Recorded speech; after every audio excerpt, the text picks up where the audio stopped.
This is खुशी त्यागी। आज हम पढ़ेंगे defamation. What is defamation? A man's reputation in his property and if possible more valuable than property. Dixon versus Holden 1869। Basically इसमें ये कहा गया है कि एक मैन की या फिर वुमेन की जो रेपुटेशन होती है वो उसकी प्रॉपर्टी से ज़्यादा वैल्यूएबल होती है।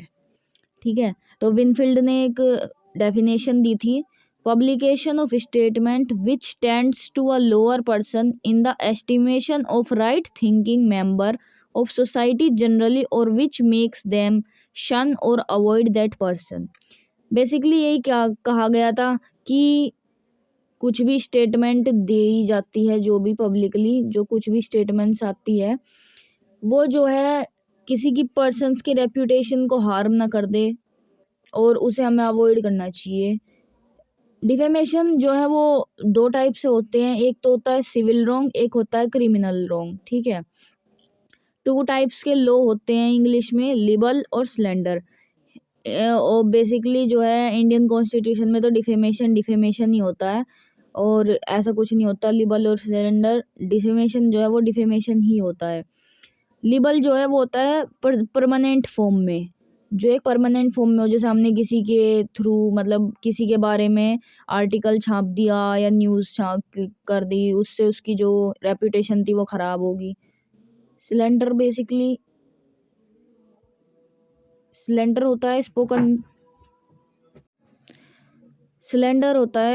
स्पोकन वर्ड्स और जेस्चर्स, जिसे हम अपने बोलने के थ्रू और अपने जेस्चर्स के थ्रू किसी को डिफेम करते हैं, वो होता है स्लेंडर। 3 एसेंशियल होते हैं डिफेमेशन के। फर्स्ट होता है वर्ड मस्ट बी फॉल्स और डिफेमेटरी। सेकंड होता है the said words must refers to the plaintiff. Third होता है the word must be published. चलो इन्हें थोड़ा डिटेल में पढ़ते हैं, तो केस लॉज के द्वारा पढ़ते हैं। फर्स्ट है the word must be false और डिफेमेटरी। इसमें केस है South Indian Railway Company versus Ramakrishna ILR 1980। तो इसमें बेसिकली हुआ क्या था कि अपने जो रामाकृष्णा थे वो जा रहे थे, आराम से सफ़र कर रहे थे ट्रेन में, तभी ट्रेन में आया TT आया और उसने उनसे कह दिया कि आई सस्पेक्ट कि आपके पास टिकट नहीं है, तो तभी अपने रामाकृष्णा ने स्वैग में बिल्कुल टिकट निकाला और उन्हें दिखा दिया और उसने कहा तेरी हिम्मत कैसे हुई मुझे कहने की मेरे पास टिकट था।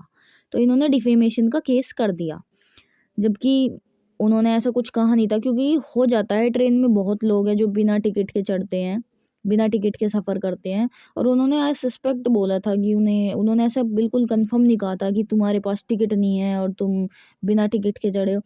तो ये केस में ज़्यादा ध्यान दिया नहीं गया, ये डिसमिस हो गया, ये डिफेम का केस नहीं था। इसके अंदर ही एक और आता है इनुएंडो। इनुएंडो क्या होता है? Sometimes the statement may be prima facie be innocent but because of latent और secondary meaning it may be considered to be defamatory. Innuendo होता है कि हम इनोसेंटली कुछ बोल देते हैं लेकिन उसके डबल मीनिंग होते हैं।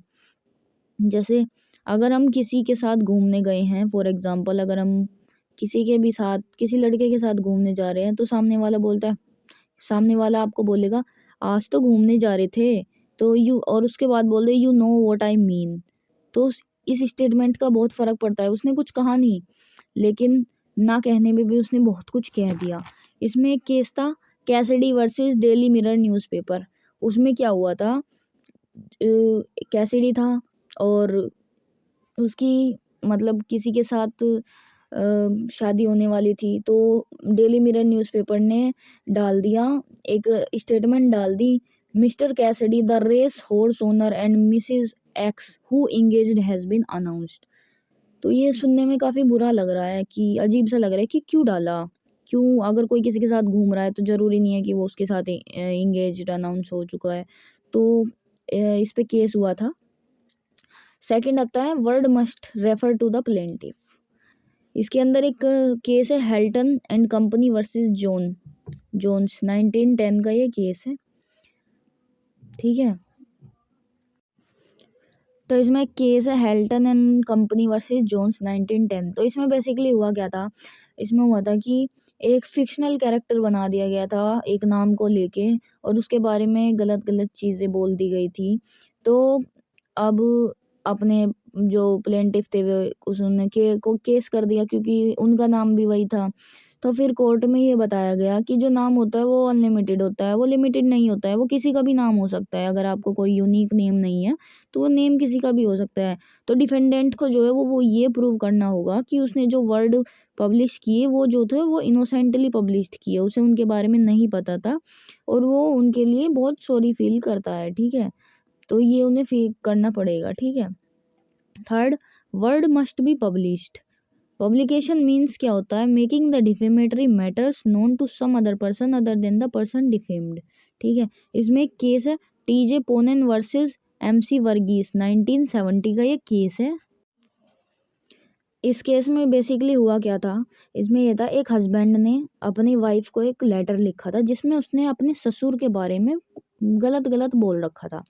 तो उसने वो लेटर दिया अपनी वाइफ को और उस वाइफ ने अपने पापा को दिखा दिया, मतलब उसके हस्बैंड का जो ससुर था, वाइफ का पापा, उसने उसे जाकर बता दिया कि ये ऐसे ऐसे बोल रहा है। तो उसके ससुर ने जो है उस पर केस कर दिया।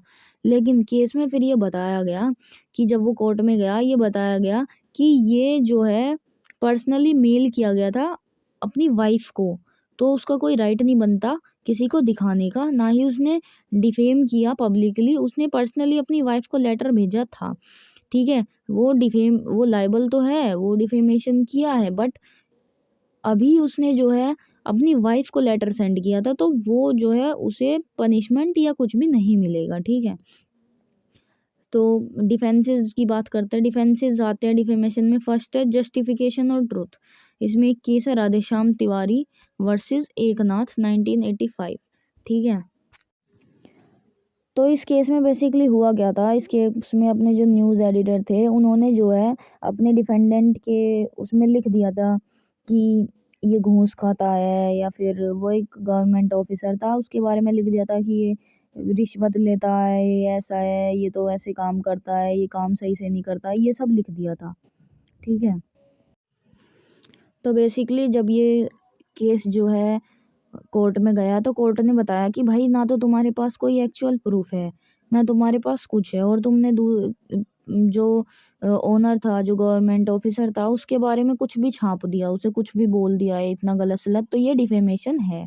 सेकंड आता है फेयर कमेंट। फेयर कमेंट में आता है fair that is without malice and must be in public interest, मतलब जो पब्लिक के हित में बोला जाए वो सब फेयर होता है, ठीक है। Second, comment means an expression of opinion on certain fact rather than making a statement of fact, मतलब कमेंट का मतलब यहाँ दिया गया है कि जो सर्टेन फैक्ट्स पे बोला जाए या स्टेटमेंट जो फैक्ट की हो, ये होता है कमेंट, ठीक है। इसमें एक केस था MC Quire versus western morning news company 1903। तो जो इंग्लिश मूवी, मतलब इंग्लिश मूवी कह रही हूँ मैं, जो म्यूज़िक मूवीज़ होती हैं, मतलब उन उसके बारे में गलत सलत बोल दिया गया कि ये तो इतनी घटिया है, ये वो है, वो ये वो है, ये वो है। तो फिर इसके बारे में जो है कोर्ट में गया तो कोर्ट में बताया गया ये सब गलत है और ये डिफेम में है, ठीक है। थर्ड आता है प्रिविलेज। प्रिविलेज में दो होते हैं, एब्सोल्यूट और क्वालिफाइड।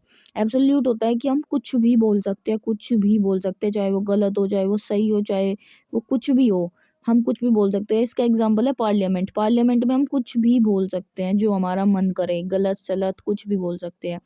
क्वालिफाइड होता है मतलब कि हम सब कुछ नहीं बोल सकते, सर्टेन मैनर में हमें बोलना पड़ेगा, वरना फिर केसेस वेसेस हो सकते हैं हमारे ऊपर, ठीक है। तो आई होप आपको ये वीडियो से कुछ समझ आया हो, और अगर एग्ज़ाम से पहले देख रहे हो तो ये वीडियो जो है वो सफिशिएंट है आपके लिए एग्ज़ाम के लिए। Thank you so much, follow for more videos.